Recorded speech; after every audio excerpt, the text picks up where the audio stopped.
अस्सलाम वालेकुम नाज़रीन, क्रॉनिकल टाइम न्यूज़ में आप सभी का खैर मकदम है। मैं हूं नाज मिर्ज़ा। आइए देखते हैं आज की अहम खबर। तेलंगाना के चीफ मिनिस्टर रेवंत रेड्डी ने असेंबली इजलास के दौरान तेलंगाना में ऑनलाइन बेटिंग ऐप्स और ऑनलाइन गेम्स पर सख्त कार्रवाई करने का फैसला किया। इस सिलसिले में CBCID के साथ एक खुसूसी टीम SIT तश्कील देने का भी फैसला किया गया ताकि रियासत में बेटिंग ऐप्स को ख़त्म किया जा सके। रेवंत रेड्डी ने इस सिलसिले में ओहदेदारों के साथ जायजा इजलास करने का भी ऐलान किया। అదేవిధంగా ఆన్లైన్ రెమ్మీ వీటికి సంబంధించిన విషయాల మీద కంటిన్యూస్గా సభలో చర్చ జరగడం, బయట ఆందోళనకరమైన పరిస్థితులు ఉండడం, సిద్దిపేట శాసనసభ్యులు హరీష్ రావు గారు ఆన్లైన్ బెట్టింగ్ మీద, అదేవిధంగా ఈ బెట్టింగ్ యాప్ల మీద, ఆన్లైన్ రమ్మీ గేమ్ల మీద ప్రభుత్వం చర్యలు తీసుకోవాలి. పేదలకు తీరని నష్టం జరుగుతుంది. పేదలు బెట్టింగ్ యాప్లతో బలవుతున్నారు, ఆత్మహత్యలు చేసుకుంటున్నారు, రకరకాల ఆందోళనలు చేపట్టడం జరిగింది, మాట్లాడడం జరిగింది. అధ్యక్ష గత ప్రభుత్వమే 2017లో ఆన్లైన్ బెట్టింగ్ కానీ ఆన్లైన్ యాప్ వీటన్నిటి మీద నిషేధం చేస్తూ చట్టం తీసుకొచ్చింది. చట్టం చేశాం కానీ దాన్ని పకడ్బందీగా అమలు చేసే విషయంలో మరి గత ప్రభుత్వంలో కొంత నిర్లక్ష్యం జరిగింది. ఈ మధ్యకాలంలో అది చాలా వేగంగా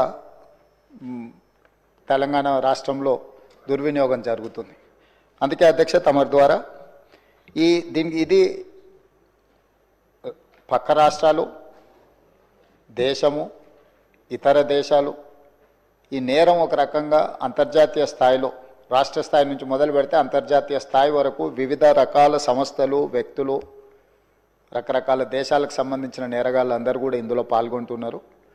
ఇది ఏదో టెంపరీగా ఒక పోలీస్ స్టేషన్లోనో లేకపోతే ఒక పరిధిలో మనం విచారణ చేస్తే దీనికి ఈ సమస్యకు సమూలమైన పరిష్కారం కనుగొనే పరిస్థితి లేదు. కాబట్టి ఈ ఆన్లైన్ బెట్టింగ్ కానీ, ఆన్లైన్ ఈ యాప్లు కానీ, లేకపోతే ఆన్లైన్ రమ్మీ లాంటి గేములు, డిజిటల్లీ ఈ గేమింగ్ ఏదైతే జరుగుతుందో, ప్రధానంగా బెట్టింగ్ ఏదైతే జరుగుతుందో దీని పట్ల రాష్ట్ర ప్రభుత్వము అప్రమత్తంగా ఉండాలి, కఠినంగా వ్యవహరించాలని నిర్ణయం తీసుకున్నది. అధ్యక్ష నేను ఎవరి మీద ఆరోపణలు లేకపోతే ఎవరు ఏ పరిస్థితిలో వీటిని ప్రత్యక్షంగా పరోక్షంగా అనుమతించారు, ప్రోత్సహించారు, ఎక్కువ వివరాల దగ్గర నేను వెళ్ళదలుచుకోలేదు. రాష్ట్ర ప్రభుత్వం స్పష్టంగా బెట్టింగ్ యాప్లు కానీ, ఆన్లైన్ బెట్టింగ్ కానీ, ఆన్లైన్ రమ్మీ గేమ్ల పట్ల అప్రమత్తంగా ఉండడమే కాదు కఠినంగా వ్యవహరించాలని ఈరోజు రాష్ట్ర ప్రభుత్వం నిర్ణయం తీసుకున్నది. దీన్ని నిరోధించడానికి, నిషేధించడానికి అవసరమైన చర్యలు తీసుకోవడానికి ఒక స్పెషల్ ఇన్వెస్టిగేషన్ టీం, వీలైతే CBCID కానీ లేకపోతే అధికారులతో సమీక్ష చేసిన తర్వాత ఒక స్పెషల్ ఇన్వెస్టిగేషన్ టీంని వేసి కఠినంగా వ్యవహరించాలని చెప్పి ఈరోజు రాష్ట్ర ప్రభుత్వం నిర్ణయం తీసుకున్నది. అధ్యక్ష అదేవిధంగా గతంలో చేసిన చట్టంలో దీంట్లో ప్రధానంగా 2 సంవత్సరాల కంటే మించి శిక్ష కూడా లేదు. రేపు వచ్చే సమావేశాలలో ఈ ఆన్లైన్ బెట్టింగ్ నిర్వాహకులకనే కాదు, ఆడేవాళ్లను, బాధితులను, అదేవిధంగా ఈ ఆన్లైన్ అడ్డగోలుగా నిర్వహిస్తున్న వాళ్ళ పట్ల శిక్షను కూడా పెంచడానికి అవసరమైన చట్టాలను కూడా అవసరమైతే మనం సవరించుకోవాల్సిన అవసరం ఉన్నది. అధ్యక్ష ఎందుకంటే శిక్ష కఠినంగా ఉంటుంది, ఎక్కువ కాలం ఉంటుంది అని ఎప్పుడైతే తెలుస్తుందో నేరం అనేది తగ్గుతుంది. కాబట్టి దీనికి సంబంధించి పూర్తి స్థాయిలో ప్రభుత్వం చర్యలు తీసుకోవాలని, అదేవిధంగా గుట్కా ఇట్లాంటివి కూడా నిషేధిత పదార్థాలను కూడా ఈరోజు మార్కెట్లో బాగా సరఫరా జరుగుతున్నట్టు మా దృష్టికి వచ్చింది. అధ్యక్ష వీటి పట్ల కూడా మేము అప్రమత్తంగా ఉండాలని ప్రభుత్వం నిర్ణయం తీసుకున్నది. అందుకే ఆన్లైన్ బెట్టింగ్, ఆన్లైన్ యాప్లు, అదేవిధంగా ఆన్లైన్ రమ్మీ ఈరోజు నిన్న మొన్న మీరు టీవీలలో, పేపర్లలో పోలీసులు కేసులు నమోదు చేసి వాటికి ప్రచారం కల్పించిన వాళ్ళను పిలిచి పోలీస్ స్టేషన్లలో విచారించడం జరిగింది. వాటికి ప్రచారం కల్పించే వాళ్ళను పోలీస్ స్టేషన్లో పిలిచి వాళ్ళను విచారించడం ద్వారా ఈ సమస్యకు పరిష్కారము శాశ్వతంగా దొరకదు.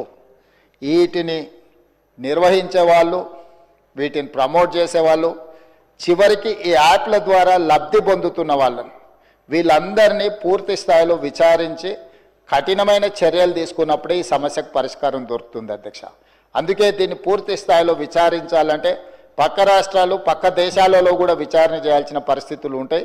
అందుకే పూర్తి స్థాయిలో అన్ని అధికారాలు కట్టబెట్టే విధంగా ఒక స్పెషల్ ఇన్వెస్టిగేషన్ టీం ఏర్పాటు చేసి ఈ రాష్ట్ర ప్రభుత్వం వాళ్ళ మీద పూర్తి స్థాయిలో చర్యలు తీసుకోవాలని నిర్ణయం తీసుకున్నారు. తమ ద్వారా ఈ సభకు సభ్యులందరికీ తెలంగాణ సమాజానికి ఒక స్పష్టమైన ప్రభుత్వ విధానాన్ని మేము పంపించదలుచుకున్నాము.